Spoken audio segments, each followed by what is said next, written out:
andito po ako sa sa Bugak Cold Spring. Sobrang mura lang po dito ang guys, entrance. Kung gusto niyo mamasyal dito, pwede naman kayo mamasyal dito. At ngayon guys, sabi daw nila guys, itong daw guys, tubig daw dito, napakalalim daw to. Pero lang to guys, medyo yung ibang tao dito hindi naliligo kasi sa sobrang lalim daw, hindi sila naliligo, natatakot sila kasi pag nalunod daw wala daw tutulong sa kanila. Yan yun na sobrang lalim dito, kaya yung water kasi kulay blue na.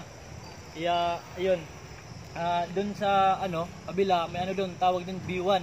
Yung tawag din B1 guys, kasi mas malalim doon, pero inaalagaan doon ng yung tinatawag na pagong.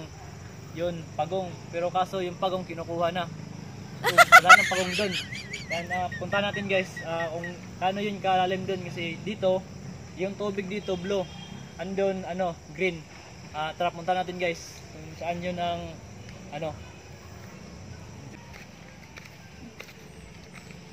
So andito yung yung tinatawag nila na B1. Medyo wala na nag-aalaga dito, kaya ayun, sobrang ang daming mga tawag nito, hindi ko alam Tagalog nito guys. Ang tawag dito ay sagbot. Yan sobrang dumi nito guys. Yan grabe, sabi na nila sobrang lalim daw nito. Yan tingnan nyo guys. Yan, natatakot sa dito guys, lumangoy kasi daw may daw dito, sirena nagpakita sa kanila, kaya natakot sila. Yung bata pa kami guys, dyan kami tumatalon palagi, pero ngayon hindi na kasi natatakot kami. Yung pagong kasi dito guys, nawawala na ng bigla.